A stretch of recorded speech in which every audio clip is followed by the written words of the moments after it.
میں نے پچھلے عرصے میں ایک بات کی تھی, کمپین چلائی تھی یو ایس اے کے اندر کہ save Jammu Kashmir state and save Yasin Malik. کیونکہ بعض لوگ جو ہوتے ہیں وہ پوری اسٹیٹ کی سوچ کی عکاسی کرتے ہیں. وہ کشمیری جو یہ کہتا ہے کہ کشمیر ہندوستان کا حصہ اور میں ہندوستانی ہوں, اس کا تو مسئلہ ہی نہیں ہے, اس کا تو نمائندہ مودی موجود ہے. جو کشمیری یہ سمجھتا ہے کہ کشمیر پاکستان کا حصہ اور میں پاکستانی ہوں, تو اس کا تو مسئلہ نہیں ہے, اس کا تو نمائندہ جو ہے وہ باجوہ صاحب ہیں یا شہباز شریف صاحب ہیں یا نیازی صاحب ہیں. مسئلہ تو ان کشمیریوں کا ہے جو کشمیری یہ سمجھتے ہیں کہ کشمیر کشمیری قوم کا مسئلہ اور میری قوم غلام ہے دونوں ملکوں کے درمیان, اور میرے وسائل کے اوپر, میری سیاست کے اوپر, میری تاریخ کے اوپر, میرے جغرافیے کے اوپر جو ہے وہ قبضہ ہے, اور اس کے اوپر ہندوستان اور پاکستان کی افواج پل رہی ہیں, اور بین الاقوامی سامراج جو ہے وہ اپنے اسلحہ جو ہے وہ ہندوستان اور پاکستانی فوجوں کو دے رہا ہے. مسئلہ تو ان لوگوں کا ہے, مسئلہ تو اس سوچ کا ہے جو یہ سوچ کہتی ہے کہ یہ خود مختار اور سیکولر کشمیر جو ہے وہ ہندوستان اور پاکستان کے درمیان, چائنا کے درمیان تجارت کا پل ہو, دوستی کا پل ہو اور امن کا پل ہو, اور وہاں جو ہے وہ جو بجٹ ہندوستان اور پاکستان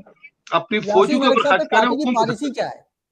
سر, جموں کشمیر لبریشن فرنٹ نے 18 نومبر کو پوری دنیا کے اندر بھارتی سفارتخانے کے باہر ڈیمونسٹریشن رکھا ہوئے ہیں, اسلام آباد کے اندر رکھا ہوا ہے. ڈپلومیٹک سیکٹر کے اوپر جو ہے وہ ڈپلومیٹک بیورو جو ہے وہ دنیا کے تمام ڈپلومیٹس کو, یونو کو جو ہے وہ کیس فارورڈ کر رہا ہے, ان کو لیٹرز لکھ رہا ہے. اور اس میں یہی نہیں بلکہ ہم تمام لوگوں کو کل اسلام آباد کے اندر ہماری قیادت نے یا ہمارے دوستوں نے آزاد کشمیر کی ساری جماعتوں کے ساتھ رابطہ کاری شروع کی ہوئی ہے. اس یو کے اندر بھی ہمارے دوست جو ہے وہ باقی تمام دوستوں کے ساتھ جو ہے وہ رابطے کرنے کی کوشش کریں تاکہ لوگوں کو یونائٹ کیا جائے. برسلز کے اندر جہاں بیٹھے ہوئے ہیں علی سید صاحب, تو وہاں بھی جو ہے وہ 18 نومبر کو جو ہے وہ تمام لوگوں کو دعوت دے کے تو ہندوستانی سفارتخانے کے باہر ڈیمونسٹریشن کا چارٹر فریم کیا جا رہا ہے. لیکن اگر میں آپ سے جان سکوں کہ علی رضا سید صاحب سے آپ کی پارٹی کا یا آپ کا رابطہ ہے, یا یہ بیلجیم کے اندر ہمارے دوست جو ہیں وہ ان کے ساتھ 18 تاریخ کو ہے رابطہ کریں گے اور رابطے میں بھی ہوں گے. یہ تو چونکہ وہاں بہتر سمجھتے ہیں 18 تاریخ سے پہلے چونکہ یہ سارا کام آنن فانن ہوا ہے, تو 18 تاریخ کو برسلز کے اندر ڈیمونسٹریشن ہے, تو اس پہ یقیناً سب لوگوں کو دعوت دی جائے گی. کون سی پارٹیاں ہیں آپ کے ساتھ, کن سے آپ رابطے میں, کون سی پارٹیاں آپ کے ساتھ ہیں؟ اس وقت تو مسئلہ پارٹیوں کا ہے نہیں, عام تو سب لوگوں کو, پوری قوم کو اوپن دعوت دے رہے ہیں اور سب پارٹیوں کو دعوت دے رہے ہیں کہ اس وقت تمام پارٹیوں سے, تمام گروہ سے, تمام سوچوں سے باہر نکل کے تو ہمیں پوری ریاست کو بھی اور ریاست کی جو قیادت کو بھی بچانا ہے, کیونکہ قیادت اور ریاست اس وقت لازم اور ملزوم ہے. ایک مقبول بٹی شاہ راجہ فاروق قادری صاحب نے ولنٹیئر آ کے آپ کو کہا کہ میں آپ کے ساتھ ہوں, اس طرح کوئی اور پارٹی آپ کے ساتھ ہے؟ باقی سب لوگوں کے ساتھ رابطے میں ہیں, باقی سب لوگوں کے ساتھ رابطے میں, اور سب لوگوں نے جو ہے نا اس پورے, ایک تو خوبصورتی یہ ہے کہ علی رضا سید صاحب سمیت, ندیم صاحب سمیت باقی جتنی بھی پارٹیاں انہوں نے اس پورے عمل کے اندر جو ہے وہ ہندوستان کی پولیٹیکلی وکٹمائزیشن اور یاسین, بالخصوص یاسین ملک کے حوالے سے اپنے کنسرنز شو کیے ہیں. تو ہم جو ہے نا وہ بینگ اے پارٹی جو ہے وہ یاسین ملک صاحب کے جو ہے وہ فالوور کی ایسی سے تمام لوگوں کے شکر گزار بھی ہیں جنہوں نے یاسین ملک کے حوالے سے جو ہے نا پولیٹیکلی اور ڈپلومیٹکلی سپورٹ کا اعلان کیا ہے. ندیم صاحب, جس طرح سردار صاحب کہہ رہے ہیں, جس طرح راجہ فاروق قادری صاحب کے لبریشن فرنٹ کے پاس کہ میں آپ کے ساتھ ہوں, ولنٹیئر ہوں, آپ کے ساتھ کام کروں گا, آپ کی استعدادی تحریک کے ساتھ آپ کے ساتھ جڑا رہوں گا, اس طرح نیب کے ساتھ رابطہ ہے جے کے ایل ایف کا, یا باقی مطلب آپ کیا سمجھتے ہیں کس طرح ہونا چاہیے, اس کو آگے کیسے بڑھنا چاہیے؟ انور صاحب کا مائک جو پرسوں ایک سپیس میں باسط صاحب تھے جو سابق ایمبیسڈر ہے, اور راجہ فاروق قادری صاحب تھے کی نوٹ اسپیکر, اس میں نے بھی بات کی ہے. تو اس سے پہلے بھی یہاں پہ جو برطانیہ میں یہ 18 کو سارے دوست بشمول ہماری پارٹی اور ہمارے جو گروپس ہیں لائک مائنڈڈ, وہ انڈین لندن میں جو پروٹیسٹ کر رہے ہیں, اس میں سارے یعنی بنیادی طور پہ کر رہے ہیں, سپورٹ بھی کر رہے ہیں, اور جو بھی معاملات میں وہ حصہ ڈال سکتے ہیں اس میں ڈالیں گے. تو اصل مسئلہ یہ ہے کہ میں نے کہا تھا کہ جو انڈین آکوپائڈ کشمیر ہے وہاں پہ ڈیمونسٹریشنز ہونے چاہیے, نمبر ایک. دوسرا, لیگل جو معاملات ہیں اس کے لیے یعنی اس کو مطلب ہے کہ تاریخی میرے خیال میں یہ غلطی ہوگی اگر ہم لیگل پروسیڈنگز میں اس میں ہم جو ہے کاؤنٹر آرگومنٹ چیلنج نہیں کرتے, ڈیفینس ہم نہ کریں. اس پہ مجھے کوئی تسلی بخش نہیں ہے, آپ شاید انور صاحب سے پوچھیں, انہیں زیادہ بہتر پتا ہو. دوسرا یہ ہے کہ ہمیں جو ہے نا بیسیکلی اگر ان کی جان چاہنی ہے, یا 19 اتنا دور نہیں ہے, آپ دیکھ لیں کہ 4-5 دن ہی ہے, تو اس میں اگر وہ سینٹینسز وغیرہ دے دی تو فار ایگزامپل اپیلز میں بھی پھر ان کو کیا کہتے ہیں اس کو کم کرانا, وہ کم شاید ہو جائے لیکن مشکل پروسیس ہوگا. تو میں نے بتایا کہ جیسے ہر دفعہ کی تقریباً جو عمر قید سزا کم از کم. تو یعنی کہ بیانات سے ہٹ کر معاملات سے جیسے شاہ صاحب نے کہا ہے کہ اس میں 100 سے زائد مختلف الخیال اور مختلف الفاظ ہوتے ہیں، یعنی جیوش بھی، لیکن وہ اپنے ملکی کاز کے لیے تھے، یعنی رائٹ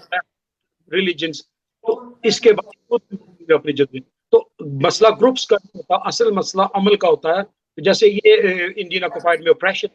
اس کے حوالے سے ایک سنگل پوائنٹ ایجنڈا. اس پہ میرا نہیں خیال کہ کسی کو اعتراض ہو کہ اس پہ متفقہ طور پہ مل جل کے وہ اس پہ جتنی بھی ہو سکے اس لیول پہ. تو یہ ایک پازیٹیو بات، یعنی جو جموں کے لوگ ہیں یا ہمارے جو حمایت یافتہ یعنی سیکشن پاکستان یا ہندوستان کے اندر مدد کرنا مطلب ہے کوئی نہیں ہے، اپنے بنیادی انسانی حقوق کے حوالے سے ہم ان سے مدد دی گئی. تو میں پھر یہ اس پہ انسسٹ کروں گا کہ ہمیں جو پولیٹیکل جو وہ بیسیکلی اس لیگل بنیاد کیمپین بناتے ہیں، اس پولیٹیکل کیمپین ڈپلومیٹیکل اور انٹرنیشنلی ہیومن رائٹس کی وہ بنتی ہے ایک جس کو کہتے ہیں امبریلا کی سپورٹ پھر میسج ہوتی ہے. ہمیں یہ چیزیں یعنی ایک تو یعنی جو یاسین ملک انڈین آکوپائیڈ اس کی قیادت کم از کم جو ٹیم ہو وہاں پہ کرنی چاہیے. یعنی جب بھی ٹیم کی طرح سے وہ اس کو آگاہ کرے جس میں قانونی پہلو بڑا کہ کیس کی نوعیت پیج پہ ہے. تو اس ساری صورتحال میں یہ چیز انداز کریں گے. ہمارا کیا ہوتا ہے اپنے جیسے اردو چینل ہیں یا دے دینا، پٹیشن ایک بنا کے پٹیشن ہوتی ہے وہ دے دیں گے ایم پی، یعنی اگر جیسے ہے اگر آپ کام کریں تو اس کے لیے صرف جو ادارہ وہ فورن آفس ہے. یعنی اسی طرح یورپ میں یا باقی ہے جو وہ انٹرنیشنل معاملات کو جو ڈیل کرتے ہیں دوسروں کے ساتھ. باقی ٹھیک ہے لوگ کرتے ہیں فوٹو سیشن، یہ ہمارے لوگوں کو بہت شوق ہے کہ اس طرح کے فوٹو سیشنز ہوں یا دوسرے طریقے سے. اس سے بڑھ کر میں یعنی اگر ہمیں سنجیدگی کا مظاہرہ یعنی اس وقت جو یعنی اس اسپیس میں بھی تقریباً 150 کے قریب لوگ تھے. موسٹلی ہمارا تعلق آزاد کشمیر سے ہے، یعنی برطانیہ سے، یورپ سے یا امریکہ یا مڈل ایسٹ وغیرہ سے. تو اس کے لیے انڈین آکوپائیڈ کشمیر کے لوگوں کی جو ٹیم ہے، لیگل ٹیم اور پولیٹیکل ٹیم، اس کو برڈن کندھوں پہ اٹھا کے سامنے آنے کا پلیز. اس کے لیے ہماری سیکنڈری جو سپورٹ ہے یہ ایڈیشنل ہے ان کی اور اضافی سپورٹ. اس نقطے پڑے گا جب ہندوستانی انڈین مقبوضہ کشمیر سے یا ان کی حمایت میں چند آوازیں جو ہے انڈین جیسے جہاں کیسز ہیں دلی وغیرہ میں، تو وہاں پہ یہ لوگ بے شمار ہیں جو انسانی بنیادی حقوق پہ سپورٹ کر رہے ہیں. اگر آپ اس کا ڈیفنس نہیں کرتے، ان کا متوازی موقف نہیں کرتے، ان کے جو آپریشنز ہیں اس کو ایکسپوز نہیں کرتے، چیلنج نہیں کرتے، تو یہ پھر اس کا مطلب ہے کہ ان یعنی قابض ملک کی اداروں کی یا ان کی جو واردات کرنے والے طریقہ کار ہیں ان کا یعنی کہ کار ہو. وہ یہی دکھانا چاہتے ہیں اپنے حلقوں میں، خاص کر بی جے پی نے جس کی اگر پرائم ایگزامپل لیں کہ وہ ڈس ہارمنی کر رہے ہیں. جیسے کشمیر فائلز، یعنی میں نے پنڈتس کی سپیس سنی ہے تو پنڈتس سون کرتے ہیں، یعنی جو کشمیر فائلز ہے اس کا شاید بی جے پی کو جیسے بہار ہے یا ویسٹ ادھر انڈیا ہے اس میں یہ ٹیکس فری ہے، پولیس کو یہ فری ٹکٹ دے رہے ہیں، یعنی سرکاری سرپرستی میں اس طرح کی یعنی یہ وہاں پہ اس کو ڈیولپ کر رہے ہیں. جبکہ جو کمیونٹی ہے کشمیر کے اندر وہ تقریباً 2-3% ہے اور وہ ڈس ہارمنی ان کے یعنی اگینسٹ جاتی ہے. ان کا فائدہ ہے کہ مسلم کمیونٹی اور وہ آپس میں بھائیوں کی طرح رہتے بھی رہی ہیں، غلط فہمی بھی ہوتی ہیں. جو مائگریشن ہوئی ہے اس میں بڑی حد تک دیکھیں جب وہاں پہ انریسٹ ہوتی ہے تو جو سیکیورٹی فورسز ہوتی ہیں ان کا کام ہے لوگوں کو پروٹیکٹ کرنا، ان کی عزت اور ان کی جو لائف اینڈ پراپرٹی ہے اس کو پروٹیکٹ کرنا،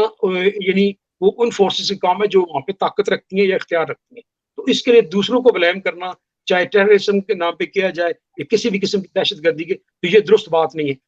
یہ کمپلیٹ ذمہ داری وہ ان فورسز کی ہے. اگر وہاں پہ نقصانات ہوتے ہیں یا انریسٹ ہوتی ہے یا لوگوں کے حقوق انفرنج ہوتے ہیں تو اس کی براہ راست ذمہ دار اب کہہ لیں کہ دلی سرکار ہے. تو اس چیز کو ہمیں یعنی بڑا انٹرپریٹ کرنا پڑے گا، خاص کر اس کیس میں کہ ہمیں وہ غلطیاں جو کہ ہم نے ماضی میں کی ہیں ان کو بار بار دہرانے کے لیے ہمیں ضرور یعنی اس میں پھر میں ریپیٹ کروں گا کہ انڈین آکوپائیڈ کشمیر سے legal team plus political team کو سامنے آنا چاہیے. جو انڈیا کے اندر بھی اپنی اس واز کو پریس کانفرنس ہو یا جس میں سوشل میڈیا اور کچھ بھی نہیں تو سوشل میڈیا پہ کمیونیکیٹ کریں. پھر آزاد کشمیر کے ڈیاسپورا جو پوری دنیا میں ہے ان کو کوئی پرابلم نہیں ہے کہ اس کی یعنی کال کی حمایت یا اس زیادتی اور ظلم کے خلاف وہ اپنی آواز ہاں میں ہاں نہ ملائے. اور اس کے لیے سب مل کے کام کرنے کے لیے بھی تیار ہے, کوئی ایسا مسئلہ نہیں, کرتے بھی رہتے ہیں. بالکل ٹھیک. علی رضا سید صاحب, آپ کے پاس 18 مئی کو جو برسلز میں پروٹیسٹ ہو رہا ہے اس کی کوئی انفارمیشنز ہوں, آپ کے ساتھ رابطہ ہو, یا کوئی آپ نے اس پر کوئی اگر اس طرح کا کوئی ارینج کیا ہو پروگرام برسلز میں؟ دیکھیں, میں ہمیشہ کوشش کرتا ہوں کہ اگر کوئی ہمارا بھائی کوئی پروگرام آرگنائز کرتا ہے تو میں ہمیشہ اپنے آپ کو وتھڈرا کر لیتا ہوں کہ اس میں, کیونکہ اگر آپ میں بھی اپنی طرف سے کروں گا دوسرے بھی کریں گے تو اس کا رزلٹ جو ہے نا وہ ہمارے لیے اچھا نہیں ہے. اور اگر کبھی 2 یا 3 دن مظاہرے ہوتے ہیں تو میں سب کے پاس جاتا ہوں, ان بھائیوں کے پاس, کہ بھائی اگر کرنا ہے تو ایک دن کریں, اکٹھے کریں, کوئی بات نہیں, آدھے گھنٹے کے لیے ایک دوسرے کو برداشت کر لیں. تو ابھی ہمارے یہاں خالد حمید فاروقی صاحب تھے, آپ سب لوگ جانتے ہیں, ہمارا ایک بہت ہی پیارا دوست اور کشمیریوں کا صحیح ہمدرد جو تھا, اور جس نے کشمیر کاز کے لیے جہاں بھی کچھ ہوتا تھا اس کو وہ ہائی لائٹ اپنی طرف سے کرتے تھے, اور ہمیشہ انہوں نے ڈیفینڈ کیا کشمیریوں کو. اب بدقسمتی ہے ہماری کہ آج وہ ہم میں نہیں ہے, تو میں نے ان کے لیے کوئی دعا رکھی تھی یہاں پہ, تو اس لیے میں لیٹ شامل ہوا ہوں کہ دوست آئے ہوئے تھے.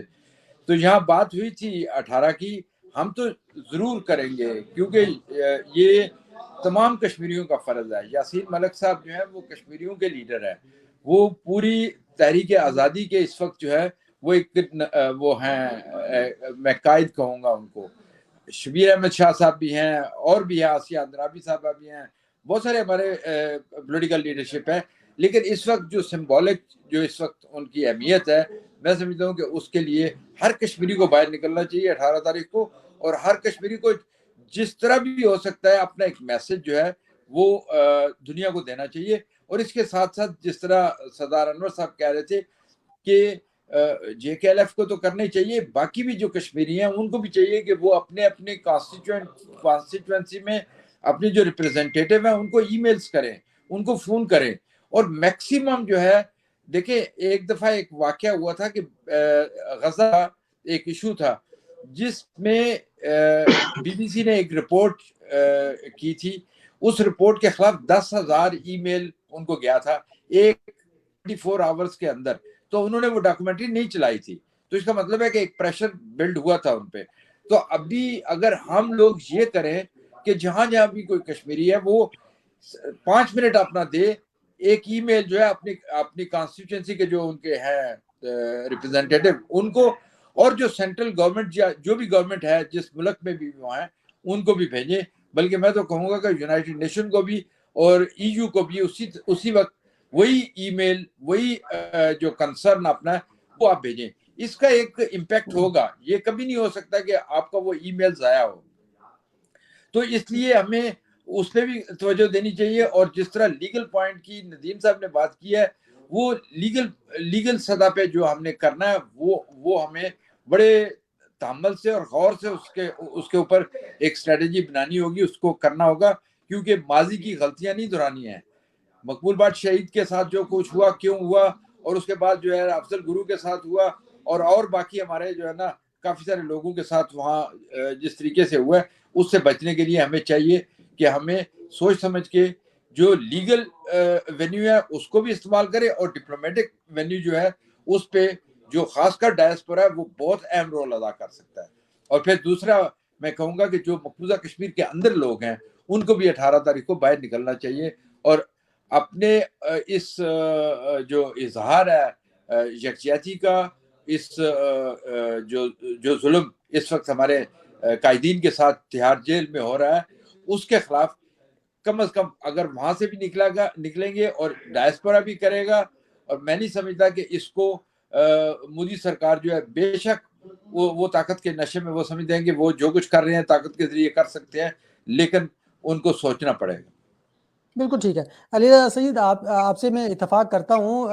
سردار صاحب آپ سے چونکہ ایک کویسچن میں آخری لوں گا آپ سے. دوسرا جو کہ اس وقت بھی اسلام آباد پریس کلب کے سامنے میرا خیال ہے کو آزادی پسند لوگوں نے وہاں پہ اس وقت بھی اپنا دھرنا دیا ہوا ہے، پروٹیسٹ وہاں پہ کر رہے ہیں. میں کوشش کروں گا کہ میں ان سے بھی بات کر پاؤں. لیکن سردار صاحب آپ کے پاس چونکہ آخری ایک کویسچن جو ندیم اسلم صاحب کا بھی تھا، وہی کویسچن کہ چونکہ یاسین ملک صاحب ڈینائی کر گئے تھے کہ میں اپنے کسی بھی لیگل ایڈوائزر کو یا کسی بھی اپنے قانون دان کو اپنے کیس میں انوالو نہیں کروں گا، اور انہوں نے انوالو کیا بھی نہیں، اور وہ خود ہی ویڈیو لنک پہ پیش ہوتے رہے کورٹ میں جج کے سامنے. لیکن ویڈیو لنک پہ بھی کبھی ان کا مائک آف کر دیا جاتا تھا اور وہ پوری طرح سے اپنی بات نہیں کر پا رہے تھے. کیا اب بھی یہی سلسلہ آگے چلے گا یا اس سلسلے میں کوئی لیگل ٹیم ان کے لیے کام کرے گی؟ شاہد صاحب ان کے ساتھ ہمارے وہاں مقبوضہ کشمیر میں کوئی دوست ڈائریکٹلی انڈائریکٹلی رابطے میں تھے اور رابطے میں بھی ہیں کچھ حد تک انڈائریکٹلی سے ہی. مسئلہ یہ ہے کہ یاسین ملک صاحب کی اپنی ایک پولیٹیکلی پوزیشنز ہیں. انہوں نے میموز کے اندر گیٹ میں بھی اسلام آباد کے اندر آ کے خود ہی اپنے آپ کو ریپرزینٹ کیا تھا. اور پھر احمد مختار نے جب اٹلی کے خلاف جو ہے نا وہ مزاحمت کر رہے تھے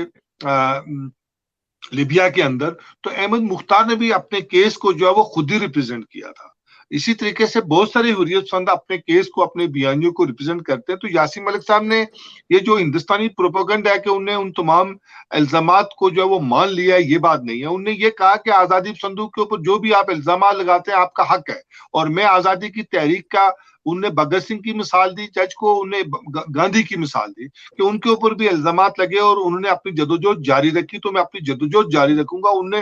جو ہندوستان کے جو الزامات تھے ان کو تسلیم نہیں کیا. انہوں نے اپنے اوپر جو ان کی آزادی کے راستے میں جو آزادی کے لیے وہ کہہ رہے ہیں کہ یہ دہشت گرد ہیں، یہ اپنی قومی آزادی کی بات کرتے ہیں، یہ ریاست سے علیحدگی. انہوں نے کہا کہ ہاں اگر یہ اپنی قومی آزادی کی جنگ لڑنا جرم ہے، اپنی وحدت کو بکھری ہوئی ریاست کو جوڑنا جرم ہے، تو میں یہ جرم قبول کرتا ہوں. انہوں نے یہ بات کی ہے. تو اس کے اوپر جو ہے وہ 19 تاریخ کے بعد جو ہے وہ میں بہت ساری باتوں سے ندیم صاحب سے ایگری بھی کرتا ہوں، اور میری اپنی بھی رائے یہ تھی کہ ہمیں ایک انٹرنیشنلی بھی لیگل ٹیم بورڈ ٹیم بنانی چاہیے، اور وہاں بھی جو ہے وہ لیگل کیا ٹیم کو فائٹ کرنے چاہیے، اور تاکہ ہم ہندوستان کے جو ڈیزائن ہے ان کو انٹرنیشنلی طور پہ ان کو ایکسپوز کر سکیں، اور پھر اپنا جو نظریاتی یا فکری بیانیاں ہیں اس کو بھی پبلک کر سکیں. لیکن اس کے اوپر بات چل رہی ہے، لیکن یاسین ملک صاحب کو انہوں نے خود اپنا کیس بھی پریزنٹ کرنے سے روک دیا. اب ظاہر ہے ایک بندے کے اوپر الزامات لگا رہے ہیں، اس کو لیگلی یہ حق حاصل ہوتا ہے کہ وہ اپنے کیس کو ریپرزینٹ کر سکے اور اپنے اوپر لگائے جانے الزامات کا جواب دے سکے. تو ہندوستان کی جو کورٹس ہیں ہمیں ان کے مائنڈ سیٹ کو بھی اسٹڈی کرنا پڑے گا. اگر آپ سرار صاحب آپ سے میرا رابطہ شاید منقطع ہو گیا ہے. میں کوشش کروں گا آپ دوبارہ مجھے جوائن کریں، لیکن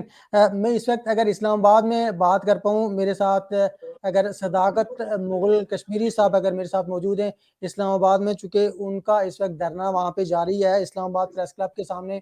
اگر ان سے ہم بات کر پائیں. لیکن میرا خیال ہے شاید ان کے پاس بھی انٹرنیٹ کا ایشو موجود ہے. صداقت صاحب آپ کو آواز آ رہی ہے میری؟ جی السلام علیکم، مجھے آپ کی آواز آ رہی ہے بالکل. صداقت صاحب، آپ یاسین ملک صاحب پہ جو الزامات ہیں، جو ان پہ فرد جرم عائد کی گئی اور ان کو ریلیز یاسین ملک، اس کے لیے آپ کا وہاں پہ اسلام آباد میں اس وقت بھی میرا خیال ہے پریس کلب کے سامنے آپ موجود ہیں، تو کیا کہتے ہیں آپ؟ پوری جو ریاست جموں کشمیر کے لوگ ہیں سب کو متحد ہو کر ایک پلیٹ فارم سے جدوجہد کو آگے نہیں بڑھانا چاہیے، یا پھر اپنا کس طرح مطلب آپ کے کیا پلاننگ ہے آپ کے پاس؟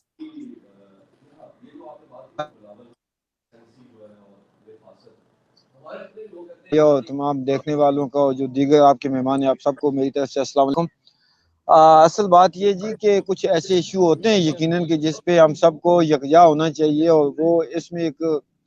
جیسے 5 اگست کے بعد ایک مومنٹ بنا تھا، اس وقت یقیناً ایک الائنس بھی ماضی وجود میں آیا. انفارچونیٹلی کہ اس وقت بھی بہت ساری مسٹیکیں ہم سے ہوئی. ابھی یاسین ملک صاحب جو ہیں بیسیکلی ہم یہ سمجھتے ہیں کہ ان کا وہی جرم ہے جو گاندھی کا تھا. جب گاندھی کا ہم نام لے لیتے تو اس میں سارے وہ لوگ آ جاتے ہیں جنہوں نے برطانیہ سے آزادی کی جدوجہد کی، آزادی ہند کے لیے. تو میں نے تو گزشتہ مہینے سے تمام آزادی پسند جو قائدین ہیں ان سب سے ریکویسٹ کی کہ ہم میکسیمم جو اختلافات ہیں ان کو اگر کم کرتے ہوئے منیمم پہ آ جائیں اور ہم کسی ایک الائنس کی شکل میں اپنی قومی آزادی کے لیے اس تاریخ کو آگے لے کے چلیں، لیکن انفارچونیٹلی ایسا نہ ہو سکا۔ ابھی جب یہ ایشو سامنے آیا تو اسی وقت میں نے اپنے ساتھیوں سے مشاورت کی اور ہم نے انڈین ایمبیسی کے آگے احتجاج، سٹنگ احتجاج کی جو ہے وہ پلاننگ کی۔ اس حوالے سے ظاہر بات ہے جس ملک میں ہم رہتے ہیں وہاں کے کچھ قوانین ہیں،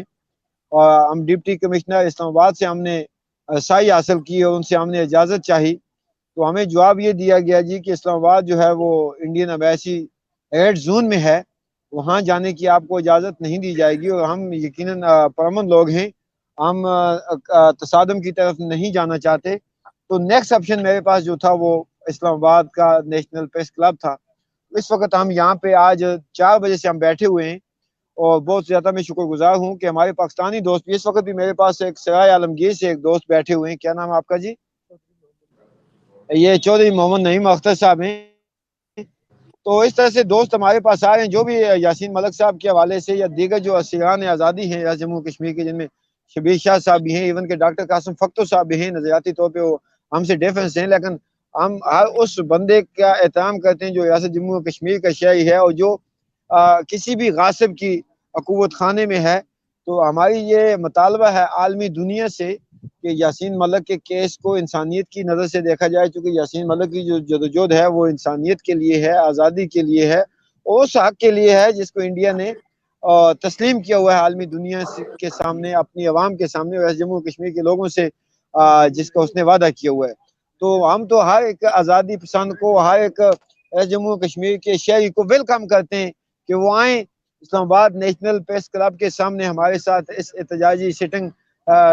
جو دھرنا ہے، جو پروٹیسٹ ہے، اس میں بیٹھ کے۔ صداقت مغل صاحب میرے ساتھ، علی رضا سید صاحب موجود ہیں، ندیم اسلم صاحب موجود ہیں، سردار عمر صاحب موجود ہیں میرے ساتھ، لیکن سب کا بیانیہ یہی ہے کہ ہم سب کو پہلے متحد ہونا پڑے گا کسی ایک پلیٹ فارم پہ، ہم مل کر جدوجہد کو آگے بڑھا سکتے ہیں، ہماری جدوجہد پاورفل ہوگی، ہم پاور کے ساتھ آگے بڑھیں گے، لیکن اگر ہم ایک ایک کر کے آگے بڑھیں گے تو کوئی بھی ہماری بات سننے کے لیے تیار نہیں ہوگا۔ تو اس بارے میں کیا کہتے ہیں آپ؟ جی، جیسے میں بھی یہی کہتا ہوں، ہر ایک بندہ یہ کہتا ہے کہ ہم متحد ہوں، لیکن انفارچونیٹلی پریکٹیکلی یہ ایسا ہو نہیں سکا ابھی تک، اور مجھے کہنے دیجیے کہ ہوتا ہوا نظر بھی نہیں آ رہا۔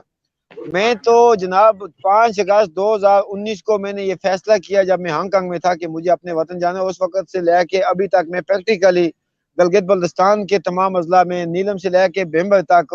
کوئی بھی ظلم ہوتا ہے، ناانصافی ہوتی ہے کسی بھی قسم کی، میں وہاں پہ پہنچتا ہوں۔ اور ہم تو ہر آزادی پسند کو، ہر ریاستی شہری کو اپنے ساتھ لے کے چلنا چاہتے ہیں، لیکن اس کے لیے میں یہ سمجھتا ہوں کہ سب سے پہلے ہم جس کاز سے وابستہ ہیں، جس نظریے سے وابستہ ہیں، ہمیں اس کے ساتھ لوئل ہونا پڑے گا۔ صداقت مغل صاحب، سابق وزیر اعظم راجہ فاروق حیدر صاحب خود JKLF کے دفتر میں گئے اور انہوں نے کہا کہ میں آپ کے ساتھ ہوں، یاسین ملک کمپین میں آپ کے ساتھ ہوں، آپ کے پروٹیسٹ میں شریک ہوں گا، جو آپ کہیں گے آپ کے ساتھ کام کروں گا۔ تو کیا آپ نے JKLF سے رابطہ کیا؟ دیکھیں جی، میں تو ریاست جموں کشمیر کے ہر بندے کو میری دعوت ہے۔ فاروق حیدر صاحب اگر JKLF کے دفتر میں گئے تو یہ اچھا عمل ہے، ہم اس کو اپریشیٹ کرتے ہیں، تو آئیں نا، یہاں پہ بیٹھے ہیں، اس وقت اسلام آباد میں بیٹھا ہوا ہوں، تو یہاں پہ کسی کی ذات کے لیے تو نہیں ہم کہہ رہے، ہم صرف اس شخصیت کے لیے، اس کے اس سٹرگل کے لیے کہہ رہے کہ جس نے اس قوم کی آزادی کے لیے آواز اٹھائی، اور وہ ایک ایسے کیا کہتے ہیں، اس وقت جموں کشمیر کے اندر ایک ایسی معراج پہ ہے یاسین ملک، میں سمجھتا ہوں کہ وہ ریاست جموں کشمیر کے پورے 1.25 کروڑ لوگوں کی متفقہ آواز ہے۔ تو میں نے تو کسی تنظیم سے، کسی پارٹی سے، کسی تنظیم پارٹی کے لیڈر سے انفرادی طور پہ کوئی رابطہ نہیں کیا، کیونکہ یہ کوئی، میں نہ تو الیکشن کنٹیسٹ کرنے جا رہا ہوں، نہ میں نے کوئی اور اپنی پبلسٹی کرنی ہے۔ یاسین ملک صاحب کی پارٹی سے بیسکلی، یاسین ملک صاحب کی شخصیت سے، ان کی سٹرگل کے طریقہ کار سے مجھے اختلاف ہو سکتے ہیں، لیکن اس وقت وہ ہمارے دشمن کی قید میں ہیں، اور ہم یہ سمجھتے ہیں کہ جو ان پہ الیگیشن لگائی گئی ہے اس میں وہ انوسینٹ ہیں، اور ان کو اگر خدا نخواستہ سزا دی جاتی ہے تو یہ انسانیت کی تذلیل ہوگی۔ اس پہ ریاست جموں کشمیر کے تمام لوگوں کو باہر آنا ہوگا۔ بلکہ میں نے کل یہاں اسلام آباد نیشنل پریس کلب میں پریس کانفرنس کرتے ہوئے یہ ریکویسٹ کی ہے پاکستانی عوام سے کہ آپ بھی 18 تاریخ کو یاسین ملک کے لیے نکلیں۔ ویسے تو 5 فروری کو آپ نکلتے ہیں، اور میں نے